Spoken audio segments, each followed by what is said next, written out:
So this is a question that comes up a lot. So I want to put up a list of some of the best things that you can do naturally that are going to help your immune system stay strong during this time. So, like I said before, there are no treatments that you can do. Once you pick it up, that's it, right? You have it. So what can you do to kind of bolster and support your immune system's strength? What should you be focused on or maybe be thinking about? The top question I've had in the office all day long is, what can I do to make sure my immune system stays tip-top shape? So there are a number of different supplements that are very, very crucial and critical for this. Number one is vitamin C. If you're not using vitamin C right now, I highly recommend that you do. Now, as far as vitamin C supplements are concerned, in this scenario, if you're really trying to get a quick bolster to your immune system, my advice would be to use a powder over a pill. And if those of you who know, we carry a number of these different things at glutenfreesociety.org, and I carry powders and pills. But if you're looking for my top advice right now, it's to use the powder. The powder is pre-broken down, and it goes right in. So that powder.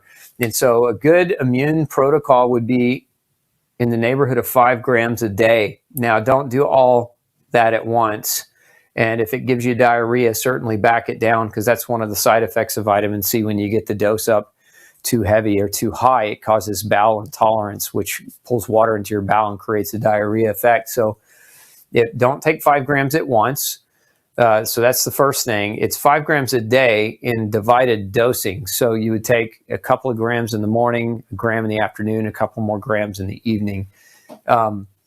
That's the powdered version. So you're splitting that dose up over the period of the day. And if you split that dose, it won't have the tendency to create loose bowels for you. If you take all 5 grams at once, it might create loose bowels. And we don't want that, because that's going to dehydrate you. And that's going to make your immune system not as effective. So we want to keep you from being dehydrated. So vitamin C, one of the most critical. Now, one of my others go-tos, and I mentioned this a moment ago, is vitamin D. And again, if you are due for a doctor's office visit, or if you're going to the doctor, request that they measure that vitamin D. You want to make sure your level's between 70 and 100. Now, I have a protocol on vitamin D. It's a high-dose protocol where you take 150,000 IUs a day for 3 days. And after 3 days, discontinue. If you have kidney disease or kidney problems, don't do this. Disclaimer on kidney people, don't do this if you've got kidney disease or a failing kidney. But if you don't, and your kidneys are working just fine, this is perfectly safe to do, even at that level. A lot of doctors get scared with vitamin D. They tell you it's fat soluble, so it's toxic in higher doses. This is not a toxic level. Again, the only contraindication here for somebody to take that quantity of vitamin D would be if you had a kidney problem. So don't do that if you've got a kidney problem. Now, another one is vitamin A. Vitamin A has a number of functions that help to improve and regulate immune system function. Vitamin A helps to recruit. It helps activate and recruit white blood cells. Vitamin A is very important for the barriers, okay? So it's one of my favorite for that. It's a barrier vitamin. What do I mean by that? So vitamin A is necessary for epithelial cell regeneration. So your epithelial cells are the cells that coat and line the different linings that serve as barriers. Your skin is an epithelial barrier. Your GI tract is an epithelial barrier. Your lung tissue, the coating is an epithelial barrier. Your urinary tract is an epithelial barrier. These are tissues. And vitamin A is required for those epithelial barriers to regenerate. And if you don't have adequate quantities of vitamin A and you're not getting good barrier function, then you're exposing your body's you're basically putting, when those barriers don't work right, you're increasing the risk that if you get exposure to a virus, that it could potentially penetrate in and get into your system and start replicating. So you want your barriers to be strong and healthy. Your mucous membranes also benefit from vitamin A. And again, your mucous membrane is on top of the barrier. So the cells themselves are the barrier, mucous membrane on top of that serve as physical protective coatings right, to prevent viruses and other pathogens from getting into your system, so into your lung, into your GI tract, or through or penetrance through your skin. So again, vitamin A is our kind of great barrier vitamin. It also serves to upregulate certain immune cells, and it also serves to help regulate how your immune cells respond. So this is a very, very important one. It often gets overlooked. Now, from a how much vitamin A is effective perspective, like in this kind of situation, again, my advice would be about 25,000 units.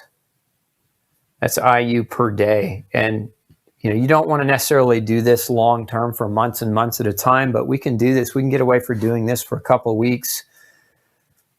Okay, where we're just making sure we have adequate quantities, and with this level at this dose, we don't have to worry about getting into toxicity. If you're, again, this is not a childhood dose, this is an adult dose, so we don't have to worry about getting into toxicity, even over a 2-week period of time, to ensure you're getting adequate vitamin A. And I'm talking about pure vitamin A, guys. I'm not talking about beta carotene, because a lot of your supplements on the market today are beta carotene or carotenoids, and carotenoids are pro-vitamin A. They help your body make vitamin A, but you can only make so much vitamin A with carotenoids. I'm talking about pure vitamin A, the actual retinoic acid that's necessary. So again, vitamin A, very, very important as an immune aid. Another one of my favorite on the list here is L-lysine. If we're talking about viruses, one of the tried and true nutrients that we know helps with viral components is L-lysine. And so L-lysine is oftentimes used as an over-the-counter supplement. People that have herpes outbreaks or herpes blisters will oftentimes take L-lysine as a measure to shorten the half-life of the time for those. So this is something that you can consider as well, as far as how much, 1 to 2 grams per day. If you want to take a strong dose of it, 1 to 2 grams a day is a good dose of L-lysine to get that in. So again, vitamin C, vitamin D, vitamin A, L-lysine. Now there are a couple of others as well that I want to talk about. Elderberry is one. Elderberry is tried and true. There's numerous studies on using elderberry extracts, but elderberry has a number of different effects on the immune system, including upregulating certain types of immune cells that are known to help you fight viruses. So elderberry, very, very critical. I can't recommend it enough. What you have to be careful with is a lot of the elderberry products have sugar in them, so because they're syrups, so a number of companies create elderberry syrup. So be real careful right now, because we're also trying to avoid sugar the best that we can. So elderberry best taken, in my opinion, capsular form, where you don't have the added sugar to create the problem. So elderberry extract is another very, very potent one. Now, echinacea is another very potent, and this one, a lot of people that have autoimmune disease, when we start talking about supplements for the immune system, the biggest fear is, hey, if I take these supplements, will it increase my immune system strength and exacerbate my autoimmune disease? And the answer to all of these, except for echinacea, is no. None of these are going to exacerbate an autoimmune condition. If anything, there's a lot of research that shows that these nutrients actually support people with autoimmune disease, whereas echinacea does. It does. There research that shows that echinacea upregulates certain components of the immune system. So if you've got a major autoimmune disease, you might not consider higher doses of echinacea. Some people take super mega doses of echinacea. So, but as a general rule of thumb, again, the rest of these are not going to be problematic for you. So these are some of the best things that you can take right now.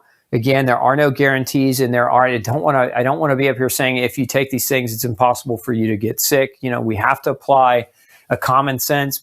A number of the things I talked about tonight are common sense. What I didn't put on here, and I thought it was so common sense that I probably didn't need to talk about it too heavily, is hand washing, right? And just good hygiene practices. So if you're out in public and you're touching doorknobs and you're, being exposed to other people, make sure you practice good hygiene. When you get home, take off your clothes, change your clothes, wash your hands really well, especially if you work in a public environment. Like if you're a school teacher and you're in the middle of a schoolhouse around, potential of sick kids, day in and day out, obviously you want to have good hygiene practices. If your desk space at work is a public shared space, you want to have good hygiene practices of wiping it down, so that you're doing your best to protect and preserve yourself from getting sick. So all that being said, apply these 8 things, on the right side here.